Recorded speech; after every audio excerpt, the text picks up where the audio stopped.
ভাষার মাসেই সীমাবদ্ধ বাংলা নিয়ে তোড়জোড়, দায় ও দরদের ঘাটতি দেখছেন তরুণরা, তথ্য প্রযুক্তির ব্যবহারে জোর বাংলা একাডেমির। ইনফরমেশন টেকনোলজি বা তথ্য প্রযুক্তির সঙ্গে সম্পর্কিত যে মাধ্যমগুলো এবং উপস্থাপন কৌশলগুলো, এগুলো থেকে আরো বেশি অগ্রসর হতে হবে। ঢাকার নদীগুলোতে দিনে মিশছে ৪,৫০০ টন বর্জ্য আর লাখ লাখ গ্যালন দূষিত পানি। এখনই কঠোর পদক্ষেপের তাগিদ। রাষ্ট্র যারা চালায় তারা চান না যে নদীকে রক্ষা করা হোক। যুক্তরাষ্ট্রের ফিলাডেলফিয়ায় শপিং মলের পাশে ৬ আরোহী সহ এয়ার অ্যাম্বুলেন্স বিধ্বস্ত, রোগী, ক্রু ও পথচারী সহ অনেকের হতাহতের সংখ্যা। এবং সাফ জয়ীদের পাশে দাঁড়াতে বাফুফের প্রতি আহ্বান সাবেক অধিনায়কের। দেশের স্বার্থেই কোচ ইস্যুতে দ্রুত সংকট কাটানোর তাগিদ।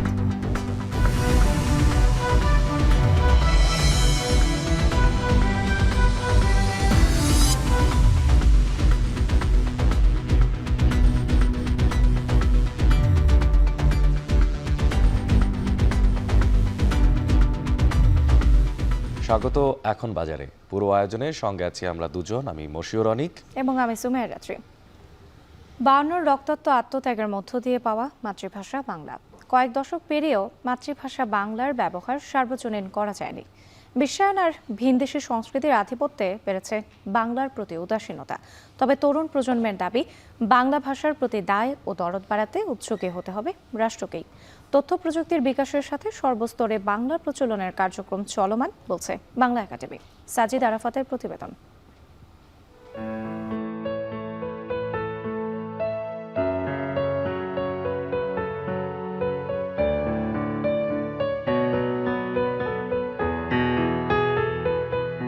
ফেব্রুয়ারি বাঙালির এক অনির্বাণ বাতিঘর। শোক আর গৌরবের অধ্যায়, যার পরতে পরতে আত্মত্যাগের গল্পগাথা।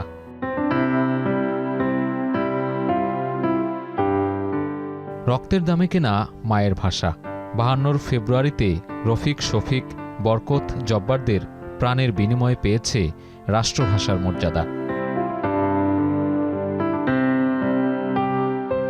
আনন্দ, বেদনা, ইচ্ছা, আকাঙ্ক্ষার সবটুকুই যেন নিংড়ে দেয়া এই বাংলাতেই।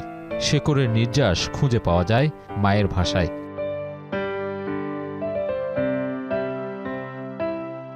৫২ থেকে ৭১, তারপর কর্তৃত্ববাদ থেকে মুক্তির ২৪।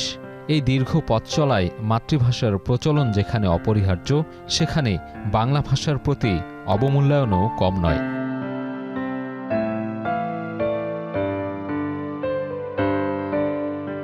শিক্ষা ব্যবস্থা থেকে কর্মক্ষেত্র কিংবা বিচার ব্যবস্থায় সার্বজনীন করা যায়নি বাংলাকে। বিশ্বায়ন আর ইংরেজির আধিপত্যে বাড়ছে বাংলার প্রতি অবজ্ঞা, ঔদাসীন্য।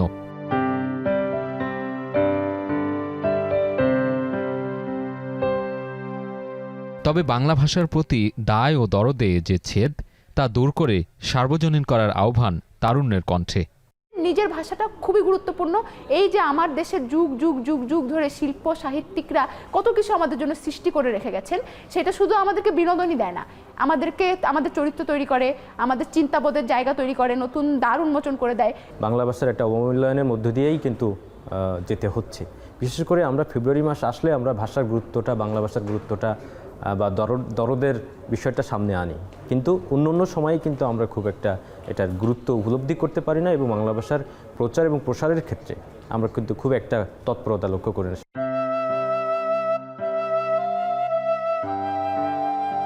দাপ্তরিক ভাষা হিসেবে বাংলাকে অগ্রাধিকার দেওয়ার পাশাপাশি পাঠ্যপুস্তক রচনাসহ গণতান্ত্রিক রাষ্ট্র প্রকল্পকে এগিয়ে নিতে মাতৃভাষার মূল্যায়নের দাবি তরুণদের। গণতান্ত্রিক রাষ্ট্র বানানো, সেখানে ভাষার প্রশ্নটা কিন্তু খুবই ভাইটাল। এটা শুধুমাত্র দায় দরদ কিংবা শুধুমাত্র আবেগের প্রশ্ন না। এটা তো আমার আবেগ আছে, আমার প্রাত্যহিক জীবন এই ভাষার সাথে জড়িত, কিন্তু আপনার কাজের ভাষা কোনটা হবে, কোন ভাষায় আপনি লিখবেন, পড়বেন, কোন ভাষায় আপনি রাষ্ট্র পরিচালনা করবেন, এটা হচ্ছে সবচেয়ে গুরুত্বপূর্ণ প্রশ্ন, যেটা সবসময় অবহেলিত থাকে। এবং ২১শে ফেব্রুয়ারি ইতিহাস রচনা করার ক্ষেত্র কিংবা ২১শে ফেব্রুয়ারি উদযাপন করার ক্ষেত্র ওই মাতৃভাষাটাকে প্রাধান্য দেওয়ার কারণে এই জিনিসটা রাষ্ট্রভাষা কিংবা দাপ্তরিক ভাষার ব্যাপারটা ঢাকা পড়ে যাচ্ছে। এমনকি এবার যে সংবিধান সংস্কার কমিশন অনেকগুলো প্রস্তাব দিয়েছে, সেখানে কিন্তু তারা রাষ্ট্রভাষা হিসেবে বাংলার কথা বলেছে, তো হুইচ ইজ গুড। বিশ্বায়ন কিংবা প্রযুক্তির বিকাশে ভিনদেশি ভাষার প্রভাব যখন বাড়ছে তখন কি উদ্যোগ বাংলা একাডেমির? এমন বাস্তবতাকে সঙ্গী করে প্রতিষ্ঠানটির দাবি, শ্রেণীভেদে ভাষা, সাহিত্য ও সংস্কৃতির বিকাশে তথ্য প্রযুক্তি ও উপস্থাপন কৌশলের বন্দোবস্তে গুরুত্ব দিচ্ছেন তারা। নতুন পরিপ্রেক্ষিতে যখন আমাদের উচ্চ শ্রেণীর, মধ্য শ্রেণীর প্রায় সমস্ত ছেলেমেয়ে ইংলিশ মিডিয়ামে পড়ছে, তখন আমরা এটাকে কীভাবে সম্প্রসারিত করতে পারি? তাহলে বাংলা একাডেমি এই জন্য যে তার কাজ আমূল পরিবর্তন করে ফেলতে পারবে তা নয়, কিন্তু যেটা করতে পারে সেটা হলো সবার কাছে পৌঁছানোর বন্দোবস্ত করতে পারে। আমরা মনে করি যে বাংলা একাডেমি এখন নতুন উদ্যোগ হিসেবে আমরা নিয়েছি অলরেডি, আরও আগে হয়তো নেওয়া উচিত ছিল এবং সামনের আকার বাড়াতে হবে, যে আমাদের মানে ইনফরমেশন টেকনোলজি বা তথ্য প্রযুক্তির সঙ্গে সম্পর্কিত যে মাধ্যমগুলো এবং উপস্থাপন কৌশলগুলো, এগুলোর দিকে আরও বেশি অগ্রসর হতে হবে। ভাষা গবেষক ও বাংলা একাডেমির চেয়ারম্যান বলছেন, ঐতিহ্য আর অর্জনের গৌরব সত্ত্বেও গবেষণা আর সরকারের পৃষ্ঠপোষকতার অভাবে পিছিয়ে পড়েছে বাংলা। এজন্য ভাষার উন্নয়ন ও বিকাশে সংশ্লিষ্ট প্রতিষ্ঠানগুলোকে শক্তিশালী করার তাগিদ তার। আমাদের জাতির একটা অসাধারণ সামর্থ্য আছে নিজেদের ভাষাকে উন্নত করার। সরকারের উপরে অনেক কিছু নির্ভর করে। যখন যে সরকার ক্ষমতায় থাকে সেই সরকার নানাভাবে বাংলা একাডেমিকে খুব বেশি ব্যবহার করতে চায়। এর ফলে যেসব কাজ বাংলা একাডেমি করতে পারতো, আরও সম্ভাবনা ছিল, তার অনেক সম্ভাবনা নষ্ট হয়ে যায়। কাজেই আমরা বলবো যে সরকারি সহায়তা দরকার, কিন্তু সরকারি সহায়তার উপর নির্ভর করে থাকলে বাংলা ভাষা এত দূর এগোতে পারতো না।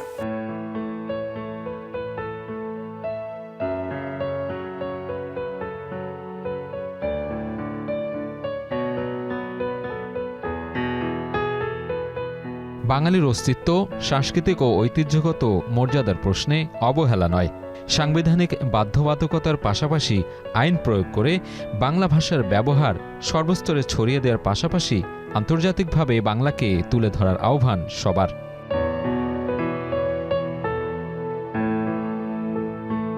সাজিদ আরাফাত, এখন, ঢাকা। পর্দা নামল মাসব্যাপী ঢাকা আন্তর্জাতিক বাণিজ্য মেলার 29তম আসরের। ক্রেতারা বিশেষ ছাড়ে পণ্য কিনে সন্তুষ্ট হলেও মাস জুড়ে পণ্যের দাম ও মান নিয়েছিল নানা অভিযোগ। মেলার সমাপনীতে 51টি প্রতিষ্ঠানকে স্বীকৃতি দেওয়া হয়, আর ব্যবসায়ীদের সক্ষমতা বৃদ্ধির পাশাপাশি বৈচিত্র্যময় পণ্য উৎপাদনের আহ্বান জানান বাণিজ্য উপদেষ্টা। তাসফিয়া উকরোজের প্রতিবেদনে বিস্তারিত। প্রতি বছরের ন্যায় এবারও প্রথম দিনেই নানা রকম দেশি বিদেশি পণ্যের সমাহারে শুরু হয়েছিল ঢাকা আন্তর্জাতিক বাণিজ্য মেলার 29তম আসর। মেলার শুরু থেকেই ঘর সাজানোর জিনিস থেকে ছোট বাচ্চাদের খেলনা সবকিছুতেই পাওয়া গিয়েছে বিশেষ ছাড়, যাতে খুশি ক্রেতারা। গুডসের কোয়ালিটি যদি বলি আমার মনে হয় না যে এটা ইন্টারন্যাশনাল ফেয়ারের মানদণ্ড মেনটেন করে এখানে সবকিছু অ্যারেঞ্জমেন্ট করা হয়েছে। তবে মেলায় পণ্যের দাম এবং মান নিয়ে অভিযোগ ছিল পুরো মাস জুড়ে এবং শেষ মুহূর্তেও ছিল একই সুর। এছাড়া বিশ্রামাগার সহ অন্যান্য ব্যবস্থা না থাকায় ভোগান্তির কথাও জানান তারা। বেশিরভাগ জিনিসই আমাদের দেশেই পাওয়া যায়, যা আমরা দেখতেছি ঘুরে, তো ওই আমেজটা আর কি এক কথায় নেই। এদিকে মেলার সমাপনী অনুষ্ঠানে বিভিন্ন ক্যাটাগরিতে মোট 51টি প্রতিষ্ঠানকে সাফল্যের স্বীকৃতি দেওয়া হয়। আয়োজকেরা বলেন, নানা সীমাবদ্ধতা নিয়েই আয়োজন করা হয় এবারের বাণিজ্য মেলা। বা পুরস্কারে যে নির্বাচন করা হয়েছে 51টি প্রতিষ্ঠানকে, সেখানেও একটা স্বচ্ছতার মাপকাঠিতে তাদের করা হয়েছে এবং এই মাপকাঠিতে কিন্তু আমরা অত্যন্ত কঠোরভাবে আমরা এটা এবার পর্যালোচনা করেছি। বিশেষ করে যেমন ধরেন আমাদের বিভিন্ন ক্যাটাগরিতে আছে, যেমন তার পণ্যের, তার স্টলের নকশা, এছাড়া আমরা দেখেছি শর্তাবলী প্রতিপালন, বিশেষ করে কমপ্লায়েন্সের ক্ষেত্রে তার কতখানি, সেই জায়গায় কোনো ছাড় ছিল না। সমাপনী অনুষ্ঠানে বাণিজ্য উপদেষ্টা শেখ বশির উদ্দিন ব্যবসায়ীদের নিজেদের সক্ষমতা বৃদ্ধি এবং বৈচিত্র্যময় পণ্য উৎপাদনের আহ্বান জানান। একটা ব্যবসায়িক পরিবেশ তৈরি হবে যেখানে প্রতিযোগী কম্পিটিটিভ সক্ষমতা যদি আমরা সৃষ্টি করতে না পারি, তাহলে আমরা ভবিষ্যতে খুব একটা দুর্যোগময় সময়ে পড়তে পারি। সো এই সুযোগে আমি ব্যবসায়ীদেরকে জানাতে চাই যে আপনারা নিজেদের সক্ষমতা বৃদ্ধি করার ক্ষেত্রে, এফিসিয়েন্সি বৃদ্ধি করার ক্ষেত্রে সার্বিকভাবে মনোযোগী হন। রাজনৈতিক পট পরিবর্তনের ফলে শুরুতে কিছুটা উদ্বেগ থাকলেও শেষ মুহূর্তে এসে বেশ ভালো সাড়া পেয়েছেন ব্যবসায়ীরা। আবার ঠিক একই কারণে এবছর মেলায় নতুন সংযোজন হিসেবে দেখা মিলেছিল জুলাই চত্বর এবং ইউথ প্যাভিলিয়নের মতো স্টলগুলোর। প্রতি বছরের মতো এবারও ক্রেতা দর্শনার্থীদের প্রত্যাশা এ মেলার খ্যাতি ছড়িয়ে যাবে বিশ্ববাজারে। এই প্রত্যাশায় পর্দা নামলো ঢাকা আন্তর্জাতিক বাণিজ্য মেলার ২৯তম আসরে এবং অপেক্ষা থাকলো ৩০তম আসরের। তাজফিহা উখরোজ, এখন, নারায়ণগঞ্জ। দেশের নদীর প্রতি মানুষের অবহেলা ও নিরন্তর দূষণ আজ এক করুণ চিত্রের জন্ম দিয়েছে। ঢাকাকে ঘিরে রাখা বুড়িগঙ্গা, তুরাগ ও বালু শীতলক্ষা নদীর পানি একসময় ছিল অমৃতধারা, আজ তা কেবল বিষাদময় স্রোত। নদীর পানি হয়ে উঠেছে প্রাণহীন। পরিবেশগত এমন বিপর্যয় মানব জীবনের জন্য মহাবিপদ হয়ে উঠছে। তাই আগামী প্রজন্মের জন্য এখন থেকেই নদীকে বাঁচাতে দৃঢ় পদক্ষেপ নেওয়ার কথা বলছেন বিশেষজ্ঞরা। হাবিবুর রহমান হৃদয়ের ছবিতে আরও জানাচ্ছেন সাদাত অফরো।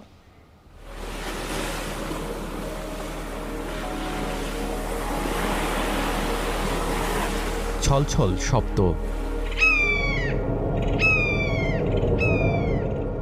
দূর দিগন্ত বিস্তৃত জলরাশি এনে দেয় নির্মল প্রশান্তি। একটা সময় মাছের অভাব দেখেনি জেলে পরিবার। কৃষকের ছিল না পানির অভাব।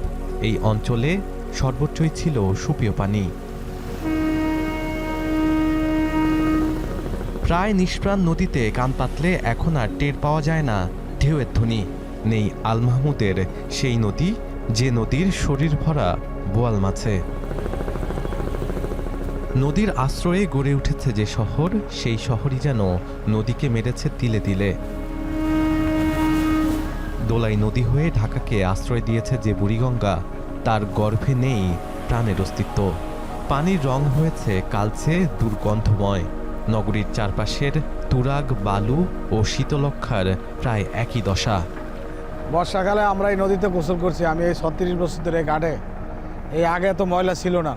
আর নদী প্রায় অনেক বরট হয়ে গেছে, নদীটা কাটাইলে একটু ভালো হয়। লঞ্চে যে বিভিন্ন ধরনের খাবার ওনারা খায়, আবর্জনাগুলো সব পানিতেই ফেলে ওনারা। যদি এটা পানিতে না ফেলে ওনারা যদি একটা ডাস্টবিন বানিয়ে রাখতো ভিতরে, তাহলে ওখানেই ফেলতে পারতো।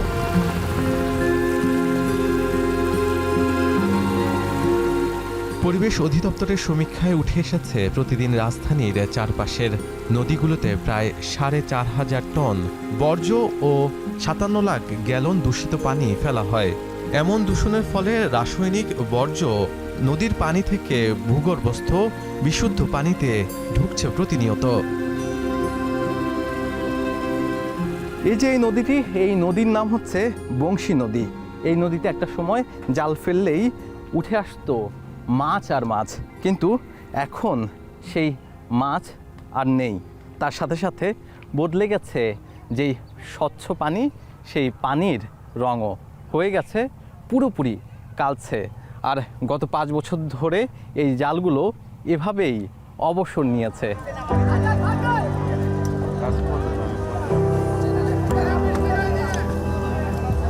নদীর অবৈধ দখল, পরিবেশ দূষণ আর অনিয়ম বন্ধে ২০১৪ সালে গঠিত হয় নদী রক্ষা কমিশন। ২০১৯ সালের ৩ ফেব্রুয়ারি হাইকোর্ট একটি রায়ে নদীকে জীবন্ত সত্তা বলে আদেশ জারি করে। এরপর নদী রক্ষার জন্য নানা প্রকল্পে ব্যয় হয় কোটি কোটি টাকা। এরপরও কেন কমছে না নদী দূষণ? আমি একসময় প্রজেক্টের যে পিডি ছিল তাকে খুঁজে দেখা হয়েছে। আমি বললাম যে ভাই তোমরা এটা করলা কি করে? স্যার এটাই তো করতে পারছিলাম না। সবচেয়ে বড় লোক এলাকা গুলশান, বাড়িধারা, বনানী, এখানকার প্রত্যেকটা সোয়েল লাইন লেকের সাথে কানেক্টেড। মন্ত্রী, এমপি সাহেবরা, বিজনেসম্যানরা, সচিবরা যেখানে থাকে সেই জায়গাটা পরিষ্কার করেন। যে ইন্ডাস্ট্রি পলিউট করছে তার সুযোগ সুবিধা বন্ধ করে দেন।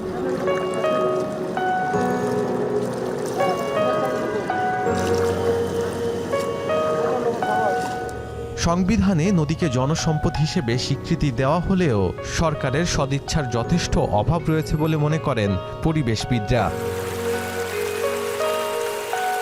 এই আইনটা যখন তখনকার যিনি পার্লামেন্টারি কমিটির বড় কর্তা ছিলেন, এটা যখন মুভ করেন, তখন পার্লামেন্টের মেম্বাররা এর থেকে নদী শব্দটা কেটে দিয়েছিল। অর্থাৎ রাষ্ট্র যারা চালায় তারা চান না যে নদীকে রক্ষা করা হোক। বেসরকারি গবেষণা বলছে দূষণের সবথেকে বেশি ঝুঁকিতে পড়েছে নদীর তীরবর্তী মানুষের জীবন, সেই সাথে মানব জীবনের জন্য এক মহাবিপদ হয়ে উঠেছে নদী দূষণ।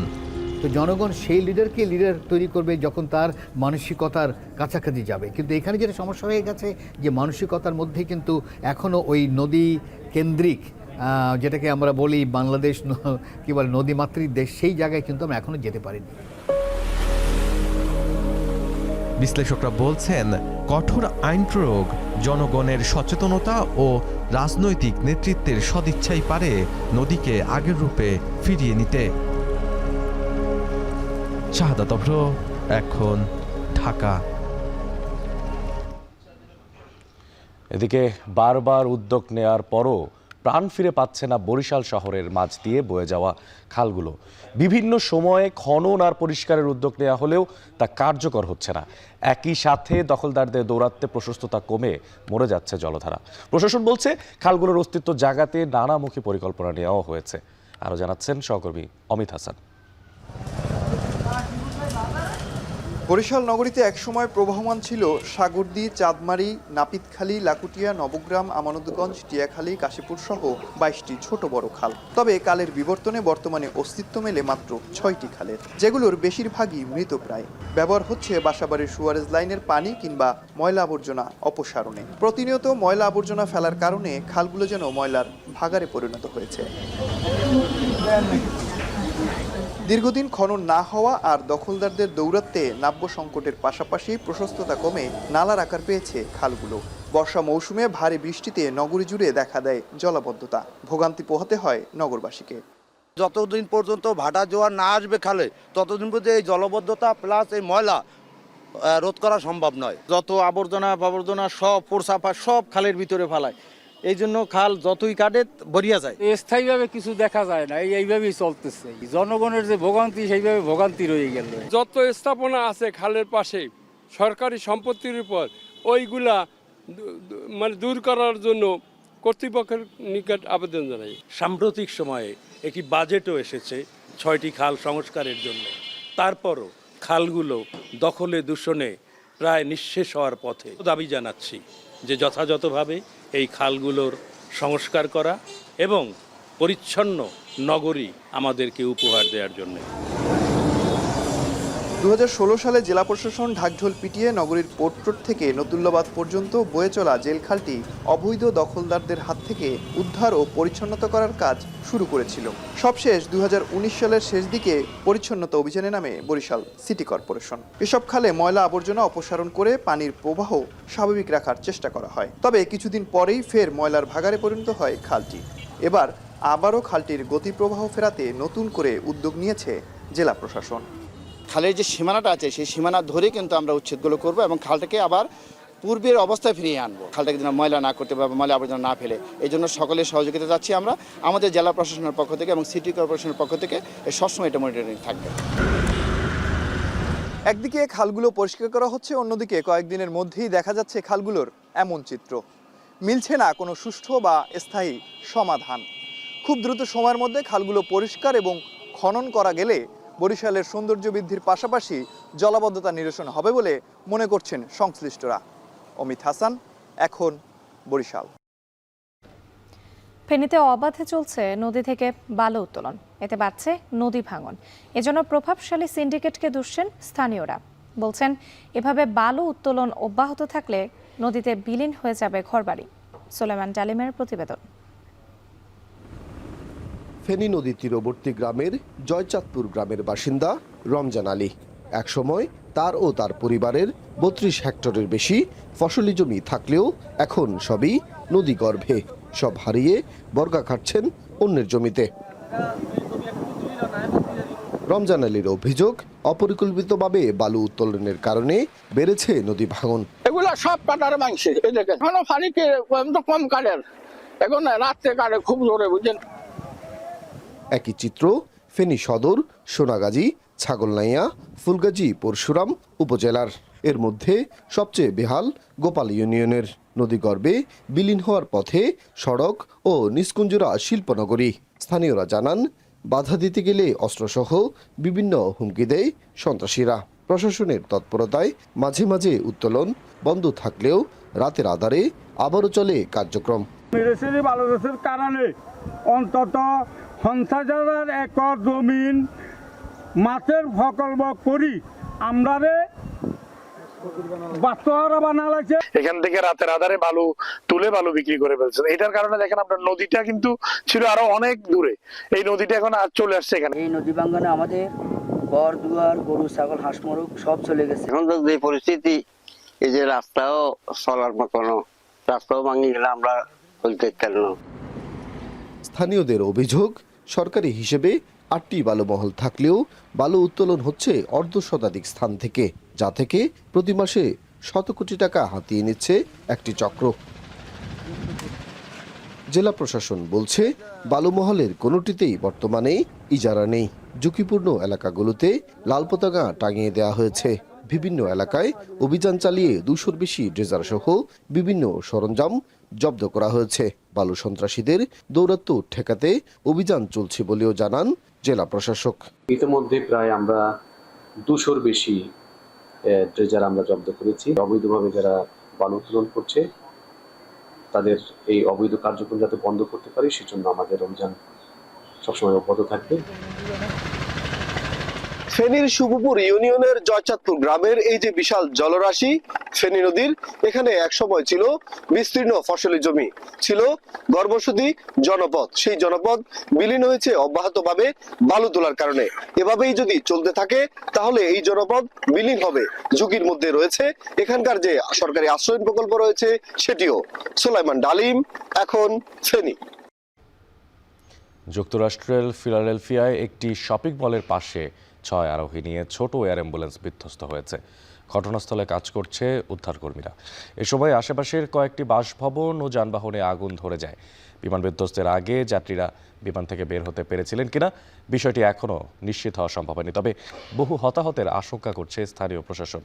নর্থ ইস্ট ফিলাডেলফিয়ার বিমানবন্দর থেকে উড্ডয়নের সময় লিয়ারজেট 55 বিমানটি 6 যাত্রী ও ক্রু ছিলেন বলে জানিয়েছে যুক্তরাষ্ট্রের কেন্দ্রীয় পরিবহন বিশেষজ্ঞ মন্ত্রী।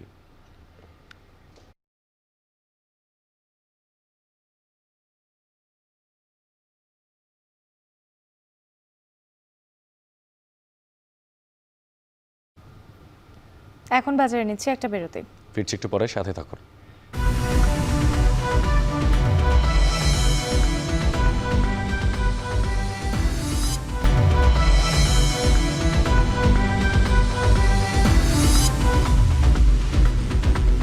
বিরতির পর ফিরে এলাম আবারও। দেখছেন এখন বাজার। প্রকল্প অনুমোদনের 4 বছর পার হলেও দৃশ্যমান অগ্রগতি নেই যশোর ঝিনাইদহ 4 লেন প্রকল্পে। ঠিকাদার নিয়োগ, সড়কের গাছ অপসারণ, সীমানা নির্ধারণ সহ বিভিন্ন কারণে নির্দিষ্ট সময়ে কাজ শুরু করা সম্ভব হয়নি বলছেন প্রকল্প সংশ্লিষ্টরা। তবে নির্ধারিত সময়ের মধ্যে কাজ শেষ হওয়ার আশা প্রকল্প ব্যবস্থাপকের। রিপন হোসেনের তথ্যে ইনামুল হকের ছবিতে প্রতিবেদন। যশোর শহরের চাচড়া চেকপোস্ট থেকে ঝিনাইদহ শহরের বাইপাস পর্যন্ত 4 লেনের রাস্তার দৈর্ঘ্য 48.5 কিলোমিটার। এই সড়ক ধরে প্রতিদিন দেশের বিভিন্ন প্রান্ত থেকে কয়েক হাজার মালবাহী ও যাত্রীবাহী যানবাহন বেনাপোল ও দর্শনা স্থলবন্দর ও মোংলা সমুদ্র বন্দর সহ দক্ষিণের জেলায় যাতায়াত করে। খুলনার সঙ্গে রাজশাহীর যোগাযোগের একমাত্র সড়ক পথ এটি, অথচ বেহাল দশায় পরিণত হয়েছে পুরো সড়ক। সড়কটি অধিকাংশ অংশে উঠে গেছে পিচ ও বিটুমিন, তৈরি হয়েছে বড় বড় গর্ত, যাতে চলাচলে ভোগান্তির শেষ নেই যাত্রী ও চালকদের। এমনকি নেতিবাচক প্রভাব পড়ছে ব্যবসা বাণিজ্যে। এখন এই রাস্তা ছোটোর কারণে জ্যামজট আছে, জ্যামজটের কারণে যাওয়া অনেক সময় লেগে যাচ্ছে। আমাদের যাতায়াত করতে আসলে সমস্যা হয়, ছোট রাস্তা তো, এর জন্য গাড়ির চাপ অনেক বেশি থাকে। বাস উল্টে যাচ্ছে বা বাসের ঘাগুতো খাচ্ছে বা মোটরসাইকেল অ্যাক্সিডেন্ট তো প্রতিনিয়ত। অতিরিক্ত সমস্যা হলো ছোটো গাড়ির জন্য, বুঝছেন। আর আসরের সময়, বিকালের দিকে, সন্ধ্যার সময় মনে করেন যে পরিমাণ ট্রাকের চাপ হয়, একটা গাড়ি ওভারটেকিং করতে হলে অনেক সমস্যা হয়। রোড ছোট, রোড 4 লেন অথবা 6 লেন হলে অনেক ভালো হয়। সাতক্ষীরা, খুলনা, নড়াইল, মাগুরা, আমাদের মূল রোড উত্তরবঙ্গের সাথে সংযোগ রোড হচ্ছে আমাদের যশোর ঝিনাইদহ সড়ক দিয়ে আমরা মূলত কুষ্টিয়া হয়ে উত্তরবঙ্গের দিকে আমরা চলাফেরা করি। এই সড়কটি 4 লেনে উন্নীত করতে 2020 সালের 24 নভেম্বর অনুমোদন হয় একনেকে। এরপর কাজ শুরুর কথা ছিল 2024 সালের জানুয়ারি মাসে। তবে 1 বছর পেরিয়ে গেলেও এখনও নেই দৃশ্যমান কোনো অগ্রগতি। 4 লেনে উন্নীত করতে সড়কের দুই পাশের গাছগুলো সরিয়ে করা হচ্ছে সীমানা নির্ধারণ, নিয়োগ দেওয়া হয়েছে ঠিকাদার প্রতিষ্ঠান। তবে এখনও শুরু হয়নি সড়কের মূল কাজ। যে কাজ চলমান তাও চলছে কচ্ছপ গতিতে।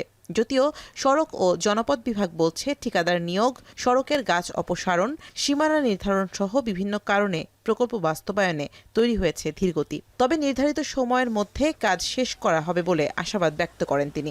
ব্রিজের ক্ষেত্রে আমাদের পাইলিং কাজ এবং রোড ওয়ার্কের ক্ষেত্রে হয়তো আমাদের মাটির কাজ যেগুলো শুরু হবে, তো এগুলো আসলে এখনো সাব স্ট্রাকচার, আসলে মাটির নিচে, এগুলো এখনো ওইভাবে দৃশ্যমান নয়। তো আশা করি যে আমাদের 1 থেকে 1.5 বছরের মধ্যে আমরা দৃশ্যমান কাজ দেখতে পাবো। এই অংশটি উইকেয়ার ফেজ 1 আমরা বলছি, এটা আসলে অ্যাকচুয়ালি এটা একটি 260 কিলো রোড নেটওয়ার্কের একটা অংশ। কারণ এই রোড নেটওয়ার্কটি আমাদের শুরু হবে হাটিকামরুল যে মোড় আছে ওখান থেকে হাটিবাগরুল, বনপাড়া, পাবনা, দাসুরিয়া, কুষ্টিয়া, ভেড়ামার হতে ঝিনাইদহ, যেটা আমরা উইকেয়ার ফেজ 2 এর আওতায়, এবং ঝিনাইদহ হতে চাচড়া মোড় যশোর, এটা হলো ফেজ 1। যশোর ঝিনাইদহ 4 লেন সড়কের কাজের মেয়াদ শেষ হবে 2026 সালের 30 জুন। এই প্রকল্পের ব্যয় ধরা হয়েছে 4,187 কোটি টাকা, যেখানে 48 কিলোমিটার এই সড়কে থাকবে একটি উড়াল সড়ক, 4টি বড় সেতু, 55টি কালভার্ট, 10 মিটার দৈর্ঘ্যের একটি আন্ডারপাস ও অপটিক্যাল ফাইবার কেবল ডিজাইন। এখন যশোর। দর্শক, ন্যায্য মূল্যের অভাবে হুমকির মুখে বান্দরবানের রাবার শিল্প। বাজারে দাম না পাওয়ায় লোকসান গুনছেন চাষিরা, আর এতে করে দিনে দিনে রাবার চাষে আগ্রহী হারাচ্ছেন তারা। বেকার হওয়ার সংখ্যায় 50,000-এরও বেশি রাবার শ্রমিক। এই শিল্পটাকে বাঁচিয়ে রাখতে ন্যায্য মূল্য নিশ্চিতের দাবি স্থানীয় চাষি ও বাগান মালিকদের। রিজবি রাহাতের তথ্য, ছবিতে দেখবেন বিস্তারিত। পাহাড়ি এলাকায় রাবার বাগান, গাছ থেকে ঝরছে সাদা রঙের ফোঁটা। বিশেষ পাত্রে জমা হওয়ার পর তা সংগ্রহ করেন শ্রমিকরা। এরপর নানা প্রক্রিয়ায় তৈরি হয় রাবার।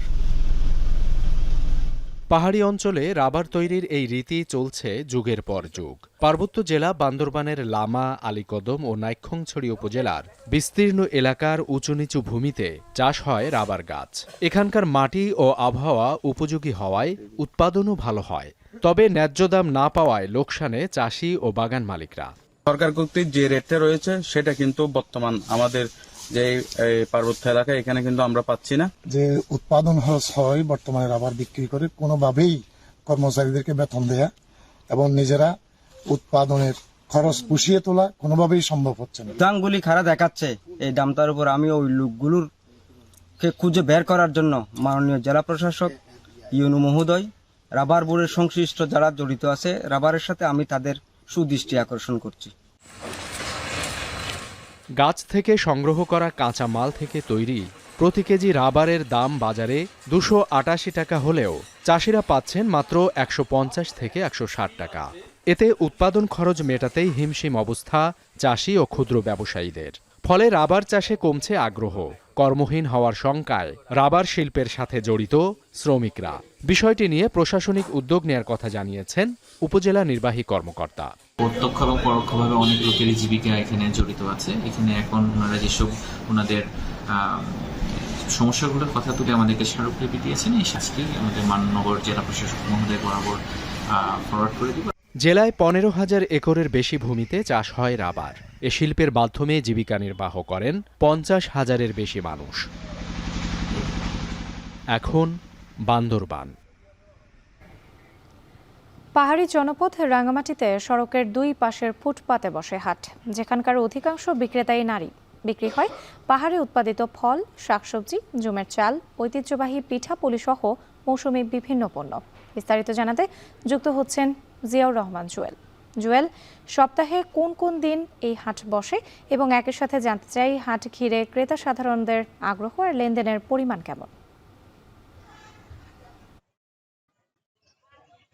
রাত্রি যেমনটা আপনি বলছিলেন যে পার্বত্য জেলা রাঙামাটিতে এখন পর্যন্ত সবচেয়ে বড় যে সড়ক সেটি হচ্ছে রাঙামাটি চট্টগ্রাম সড়ক। এই সড়কের স্টেডিয়াম থেকে শুরু করে কলেজ গেট পর্যন্ত প্রায় 1 কিলোমিটার দীর্ঘ এই বাজারটি বসে সপ্তাহের শনিবার এবং বুধবার। একটুখানি বলে রাখি যে এখানকার যে ব্যবসায়ী যারা পণ্য নিয়ে আসেন মূলত তাদের একেবারে বলা চলে অধিকাংশই হচ্ছে নারী, পাহাড়ি নারীরা।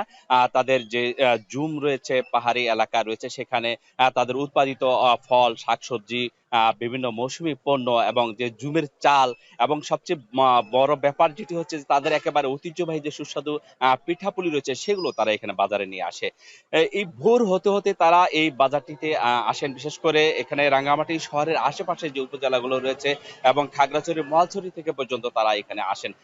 এই নারীরা তাদের উৎপাদিত যে ফসল এখানে শাকসবজি এবং অন্যান্য পণ্য যেগুলো নিয়ে আসেন, তারা ক্রেতা সাধারণ যেটা বলছেন যে এইসব পণ্যে রাসায়নিক সার কিংবা কীটনাশক ব্যবহার করা হয় না, যার কারণে এই পণ্যের প্রতি প্রচন্ড আগ্রহী এই শহরের বাসিন্দারা। তারা আসলে এই শনিবার এবং বুধবার এই দুটি দিনের জন্য অপেক্ষায় থাকেন। কারণ হিসেবে তারা বলছেন যে একেবারে তরতাজা এই শাকসবজি, অন্যান্য ফল এবং অন্যান্য যে চাল থেকে শুরু করে যে পিঠাপুলি রয়েছে সেগুলো তারা হাতের কাছে পেয়ে যান। এখানকার যারা আসেন, বিশেষ করে যারা পণ্য নিয়ে আসেন, তারা যেটি বলছেন যে এই পণ্য বিক্রি করার জন্য তাদেরকে শুধুমাত্র যারা পরিচ্ছন্নতা কর্মী রয়েছে তাদেরকে 10 টাকা প্রদান করতে হয়। এর বাইরে তাদের কোনো খরচ নেই এবং সড়কের দুই পাশে বিশেষ করে যে ফুটপাত রয়েছে, ফুটপাতেই তারা এই ব্যবসাটি করছেন। এই বাজারটির স্থায়িত্ব প্রায় বলা চলে যে গত 10 থেকে 12 বছর ধরে এই ব্যবসাটা তারা এখানে বিভিন্ন পণ্য নিয়ে রাস্তার পাশেই বসছেন। একটুখানি বলে রাখি যে এই যে পণ্যের যে বাজার, সে বাণিজ্যটি প্রায় অর্ধ কোটি টাকা বলে এখানকার যারা সংশ্লিষ্ট রয়েছেন তারা দাবি করেছেন। বিশেষ করে এখানকার যারা ব্যবসা করতে নিয়ে আসেন, যে পণ্যগুলো নিয়ে আসেন, তাদের নিজস্ব উৎপাদিত এসব পণ্য বিক্রি করে তারা তাদের নিজস্ব যে চাহিদা রয়েছে, পারিবারিক চাহিদা, সেসব পণ্য তারা ক্রয় করে আবার নিজেদের গন্তব্যে ফিরে যান এবং তারা আবার প্রস্তুতি নেন পরবর্তী বাজারটুকু ধরার জন্য। এই শহরের যে বাসিন্দা রয়েছে, আপনি জানেন যে এখানে প্রায় 1 লাখের উপরে স্থায়ী বাসিন্দা রয়েছে পৌর এলাকার এবং একই সঙ্গে আশেপাশের যে উপজেলাগুলো রয়েছে, সে এই উপজেলার উপজেলা সদরের যে ইউনিয়ন রয়েছে সেগুলোর বাসিন্দা। একই সঙ্গে এই শহরে যারা পর্যটক আসেন তাদেরও যে খাবারের তালিকায় এইসব পণ্য যুক্ত হয়। রাঙ্গামাটি স্টেডিয়াম এর পাশে যে ফুটপাতের মার্কেট রয়েছে সেখান থেকে এই ছিল আমার কাছে সবশেষ। রাত্রি। পাহাড়ি জনপদের সাপ্তাহিক হাটের খবর জানাতে যুক্ত ছিলেন জিয়াউর রহমান জুয়েল। এখন বাজারের সময় হলো আরো একটা বিরতির। ফিরছি একটু পর।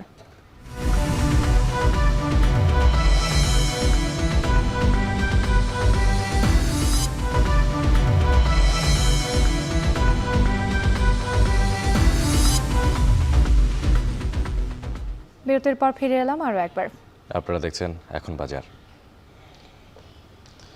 বিদেশি ভ্রমণ পিপাসুদের ভিড় বাড়তে থাকায় পর্যটন খাতকে আরও আকৃষ্ট করে তুলছে মালয়েশিয়া। 2024 সালে 3,56,00,000 বিদেশি পর্যটকের লক্ষ্য ঠিক করেছে দেশটি। আর পর্যটকদের আনাগোনায় ব্যবসা চাঙা প্রবাসী রেস্টুরেন্ট ব্যবসায়ীদেরও। তবে পোশাক ব্যবসায় ভিন্ন চিত্র দেখতে পাচ্ছে অনেকেই। মালয়েশিয়া থেকে শারিয়ার তারেকের প্রতিবেদনে বিস্তারিত। পর্যটকদের জন্য অন্যতম পছন্দের গন্তব্য দক্ষিণ চীন সাগর লাগোয়া মালয়েশিয়া। ধারাবাহিক নানা উৎসবের কারণে 2025 ও 26 সাল ঘিরে দেশটির পর্যটন খাতে ব্যাপক সম্ভাবনার হাতছানি। এর মধ্যে চলতি বছর হতে যাওয়া এশিয়ার অন্যতম রাজনৈতিক ও অর্থনৈতিক জোট আসিয়ানের 46তম সম্মেলন অন্যতম। এতে এশিয়া, মধ্যপ্রাচ্য ও ইউরোপের মতো দেশগুলোর পর্যটকের ভিড় বাড়বে বলে আশা করা হচ্ছে। এরই মধ্যে 2024 সালের তুলনায় 30% বাড়িয়ে 2026 সালে 3,56,00,000 বিদেশি ভ্রমণ পিপাসুর লক্ষ্যমাত্রা নির্ধারণ করেছে মালয়েশিয়া সরকার, যা থেকে আয়ের প্রত্যাশা প্রায় 3,34,00,000 মার্কিন ডলার। এই লক্ষ্য পূরণে ইতিমধ্যে ঘোষণা করা হয়েছে ভিজিট মালয়েশিয়া 2026। এ আওতায় ডিসেম্বর থেকে ফেব্রুয়ারি পর্যন্ত সময়টাতে বাড়তি আয়ের আশায় বাংলাদেশি ব্যবসায়ীরাও। তবে রেস্টুরেন্ট ব্যবসা ইতিবাচক অবস্থা থাকলেও ভিন্ন বাস্তবতার মুখোমুখি পোশাক ব্যবসায়ীরা। থাইল্যান্ড, চীন, ইন্ডিয়া বিভিন্ন দেশ থেকে আসতেছে, কিন্তু মানুষ পোশাকের প্রতি না, মানুষ আসতেছে ওই প্লেস দেখার জন্য। সব দেশের পর্যটকের সাথে আমাদের বাংলাদেশের পর্যটক অনেক আগের বছরের তুলনায় এই বছরে পর্যটকের পরিমাণ অনেক বেশি এবং আমাদের ব্যবসারও অনেক প্রবৃদ্ধি হয়েছে। সম্প্রতি ভিজিট মালয়েশিয়া 2026 এর উদ্বোধন করে দেশটির প্রধানমন্ত্রী বলেন, এর মধ্য দিয়ে পর্যটন খাত ছাড়াও উপকৃত হবে পরিবহন ব্যবসা, খুচরা ও খাদ্য শিল্প। With great pride and excitement that I officially launch the Visit Malaysia 2026 logo, a symbol of our renewed commitment to becoming a premier global tourism destination. পরিসংখ্যানের তথ্য বলছে, আসিয়ান দেশগুলোর মধ্যে সর্বোচ্চ ভ্রমণ পিপাসুর আনাগোনা রয়েছে মালয়েশিয়ায়। 2024 সালে 2,73,00,000 বিদেশি পর্যটকের লক্ষ্যমাত্রা থাকলেও ওই বছর দেশটিতে ভ্রমণ করেছিলেন 3,80,00,000 পর্যটক। বিদেশি পর্যটকদের ভিড় দিন দিন বাড়তে থাকায় সেবা খাতে কর্মরত প্রবাসীদের ব্যস্ততাও বাড়ে, সুযোগ হয় বাড়তি আয়ের। শাহরিয়ার তারেক, এখন মালয়েশিয়া। ভালোবাসা দিবসের বিশ্বব্যাপী চাহিদা মেটাতে পুরোদমে ব্যস্ত ইকুয়েডরের ফুল চাষিরা। 14 ফেব্রুয়ারি যুক্তরাষ্ট্র এবং ইউরোপ সহ বিশ্ববাজারে ইকুয়েডরের ফুল পৌঁছে দিতে 18 জানুয়ারি থেকে চলছে রপ্তানি।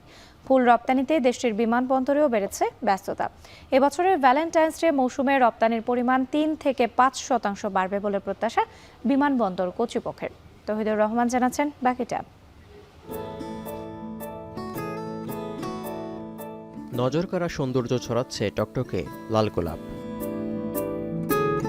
ভালোবাসার সম্পর্কের মিষ্টি গভীরতার প্রতীক হিসেবে খ্যাত এই ফুলের দৃশ্য লাতিন আমেরিকার দেশ ইকুয়েডরের। বিশ্ব ভালোবাসা দিবস বা ভ্যালেন্টাইন্স ডে উদযাপনের মাস ফেব্রুয়ারি ঘিরে দেশটির ফুলের বাগানে বেড়েছে কর্মব্যস্ততা।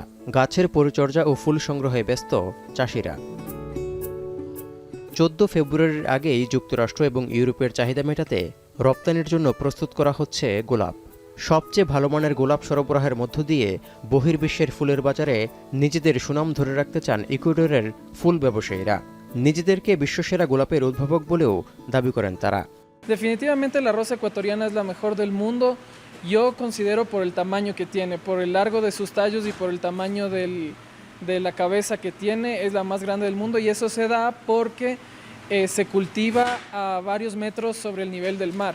ইকুয়েডরের ফুল বিশ্বব্যাপী চাহিদার কারণে 2025 সালের বিশ্ব ভালোবাসা দিবস ঘিরে 18 জানুয়ারি থেকে শুরু হয়েছে রপ্তানি, যা চলবে আগামী 8 ফেব্রুয়ারি পর্যন্ত। প্রতিদিন গোলাপ দিয়ে লোড করা হচ্ছে কার্গো বিমান। ফুল রপ্তানি ঘিরে কুইটো বিমানবন্দরও বেড়েছে ব্যস্ততা। এবারের মৌসুমে ফুল রপ্তানি 3 থেকে 5% বাড়ার সম্ভাবনা দেখছেন বিমানবন্দর কর্তৃপক্ষ। Este año se prevé un crecimiento en términos de volúmenes de exportación en la temporada de San Valentín de entre el 3 y el 5%, considerando que el año pasado el volumen de exportado... La época más alta de movimiento de carga debido a la fiesta de San Valentín en nuestros principales socios comerciales de Estados Unidos y Europa. ফুল ইকুয়েডরের প্রধান রপ্তানি পণ্যগুলোর মধ্যে একটি। দেশটিতে অন্তত 60 প্রজাতির গোলাপের চাষ হয়। 5,000 একরের বেশি জমিতে আবাদ হয় অন্যান্য বাহারি ফুলও। তৌহিদুর রহমান, এখন বিশ্ব। এখন বাজারে নিচ্ছি আরো একটা বিরতি, ফিরছি একটু পর।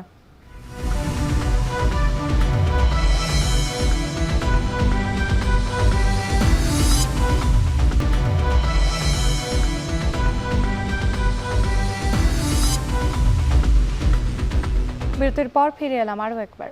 আপনারা দেখছেন এখন বাজার। এবার খেলার প্রসঙ্গ। দলে তারকার ছড়াছড়ি থাকায় ফরচুন বরিশালের একাদশের সুযোগ মিলছে না জাতীয় দলের বেশ কয়েকজন ক্রিকেটারের। শুক্রবার ম্যাচ পূর্ব সংবাদ সম্মেলনে এমনটাই জানিয়েছেন স্পিনার তাইজুল ইসলাম। তবে আলোচিত ফিক্সিং ইস্যুতে কোনো মন্তব্য করতে রাজি হননি জাতীয় দলের বাঁহাতি স্পিনার। বিস্তারিত তাসওয়ার নাফির প্রতিবেদনে। বিপিএলে পয়েন্ট টেবিলের সেরা অবস্থানে ফরচুন বরিশাল। তারকায় ঠাসা দলটির প্লে অফ নিশ্চিত হয়েছে আরও আগেই। তামিম মাহমুদুল্লাহ রিয়াদকে নিয়ে গড়া দলটায় রয়েছে জাতীয় দলের বর্তমান অধিনায়ক নাজমুল হোসেন শান্ত। এছাড়া আছে অভিজ্ঞ মুশফিকুর রহিমও। তবে চোখে পড়ার মতো বিষয় 11 ম্যাচে মাত্র 5টিতে খেলেছে জাতীয় দলের বর্তমান অধিনায়ক নাজমুল হোসেন শান্ত। এছাড়া সাদা পোশাকের নিয়মিত বোলার তাইজুলও খেলেছেন মাত্র 1টিতে। যদিও আমি ম্যাচ খেলিনি, আর ম্যাচ না খেলাটাই স্বাভাবিক। আপনারা দেখবেন রিশাদ বা তানবিরা এখন বাংলাদেশ টিমকে রিপ্রেজেন্ট করতেছে T20 ফরম্যাটে। তো আসলে এখানে প্রশ্নই আসে না আমার বিষয়ে যে আমি অনেক ম্যাচ খেলবো, যে আমাদের আসলে টিমটা দেখতে হবে। আপনি অন্য টিমগুলো দেখেন, আমাদের টিমটাও দেখেন, যে আমাদের টিমের বেঞ্চে কারা কারা বসে আছে, তাদেরকে দিয়ে হয়তো বা আরেকটা অন্য টিমের চেয়ে ভালো টিম করা যাবে। খেলোয়াড়দের পেমেন্ট, ফিক্সিং ইস্যু সহ নানা কারণে বিতর্কিত এবারের বিপিএলের আসর। তবে এই বিষয়গুলো নিয়ে একেবারেই ভাবছেন না তাইজুল ইসলাম।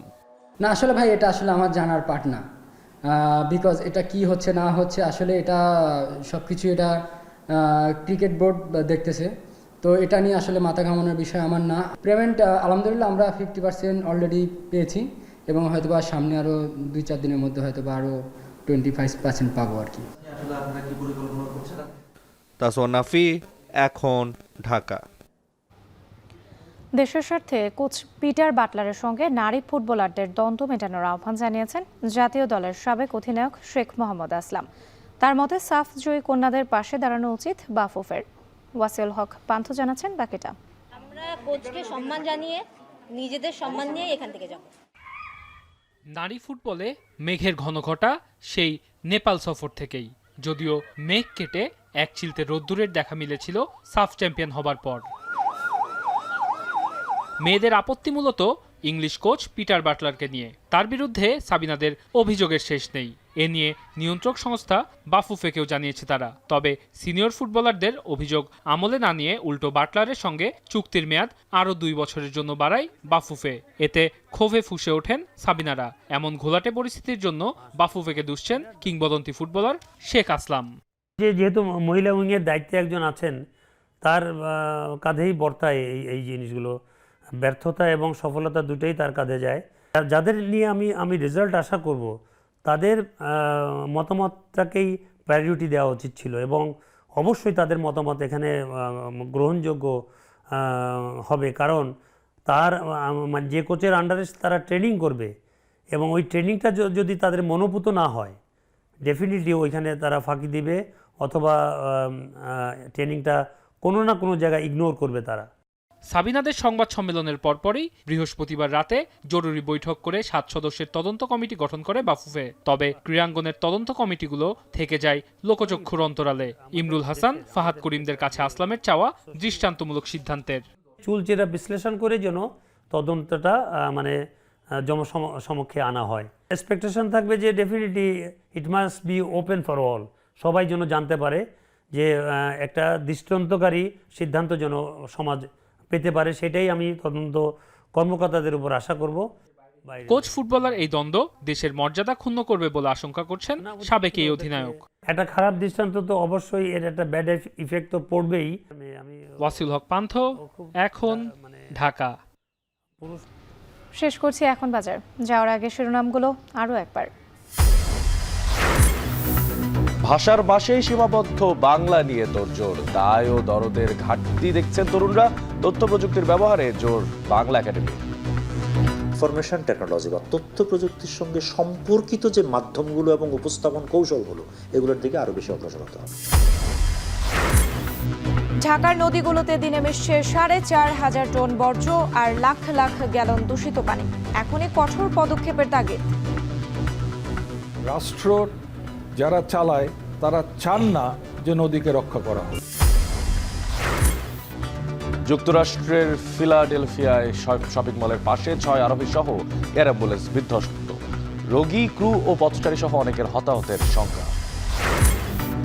এবং সাফ জয়ীদের পাশে দাঁড়াতে বাফুফের প্রতি আহ্বান সাবেক অধিনায়কের। দেশের স্বার্থেই কোচ ইস্যুতে দ্রুত সংকট কাটানোর তাগিদ। শেষ করছি এখন বাজার। এখন টেলিভিশন ওয়েবসাইটে দেখতে ভিজিট করুন www.ekon.tv। এছাড়া এখন টেলিভিশন ফেসবুকে দেখতে ভিজিট করুন facebook.com/tv.ekon। এছাড়া ইউটিউবে এখন টেলিভিশন দেখতে ভিজিট করুন youtube.com/c/ekontv।